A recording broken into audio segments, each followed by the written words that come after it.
नमस्कार स्वागत करुच्ची मोर YouTube channel रे। आज रेसिपी हेउची बुंदिया खीरी। यह आवश्यक सामग्री हेउची बुंदिया, चीनी, मैदा, मिल्क मेड, क्षीर, काजू, गुजराती, लवंग एवं तेजपत्र। प्रथमे गोटे कड़ाई रे मु 1-2 चम्मच पाखापाखि घी गरम कर घी गरम हो गला परे आम एथिरे काजू भाजी नबा।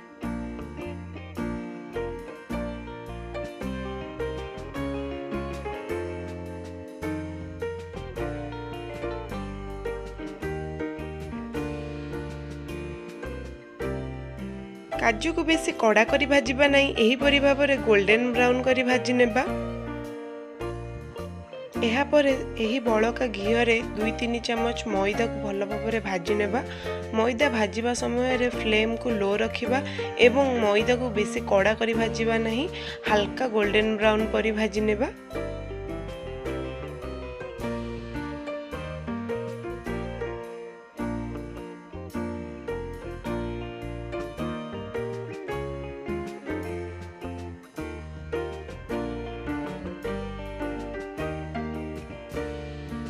एहापर सही कड़ाई रे 1 चम्मच घी को गरम करिबा।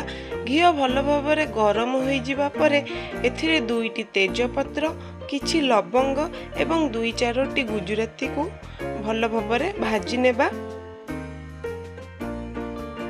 यह भल भाव भाजी हो गला पर एथिरे 1 चम्मच चीनी ऐड करिबा।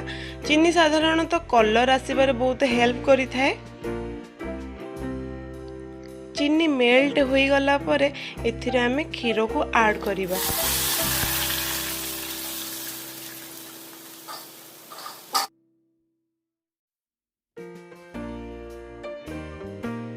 मु एठारे 5 पैकेट क्षीर माने 2.5 लिटर क्षीर यूज करी अछि।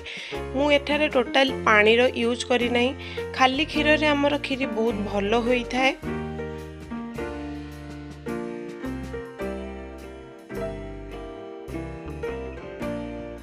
एहाकू मीडियम फ्लेम रे भल भाव बॉयल हेबाकू देबा। एहाकू मझिरे मझिरे घांटी नेबा एवं देखंतु एहा कड़ाई रे पूरा फुल अछि। जेतबेले एहा हाफ होई जिवो बॉयल होई कि सेतबेले जानिबा जे एहा प्रस्तुत होई गला।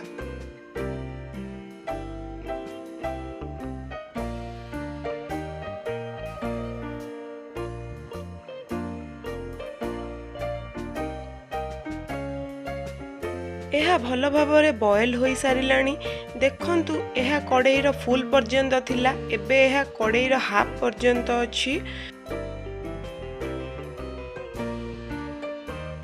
यह भल भाव बॉयल हो सारा परे फ्लेम को आमे लो करि नेबा एवं एथिरे भाजी रखिथिबा मैदा को अल्प अल्प करी ऐड करि नेबा।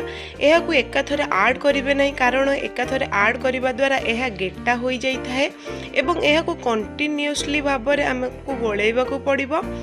एबे मु एथिरे चीनी ऐड करी अछि। आपणकर स्वाद अनुसार आपण चीनी ऐड करि परिबे। देन एथिरे मु बुंदिया को ऐड करी 2-3 मिनिट पर्यंत एहा को बॉयल करि नेबी।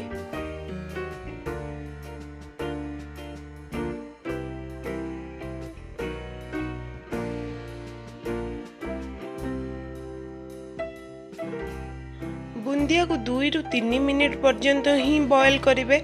एहाटारु अधिक एहा को बॉयल करिवे नहीं।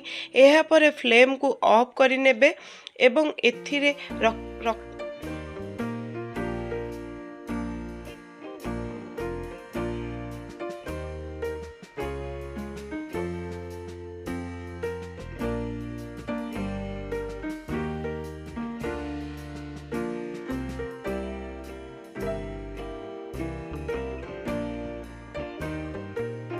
फ्लेम को ऑफ कर सारा परे एथिरे आमे मिल्क मेड ऐड करिबा।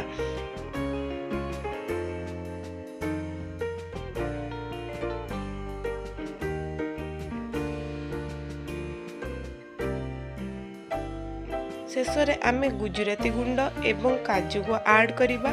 सहज एवं सरल उपाय रे आमर बुंदिया खीरी एबे प्रस्तुत हो गला। देखिबाकू जेते सुंदर, खाइबाकू मध्य बहुत टेस्टी। एबे आमर प्रस्तुत हो गला बुंदिया खीरी। आशा करुँची आपंक ये भिडटी बहुत भल लगी केमिति लगिला निश्चिंत कमेंट करी कहिबे। लाइक शेयर सब्सक्राइब करने को जमा भी भूलिए नहीं। Thank you.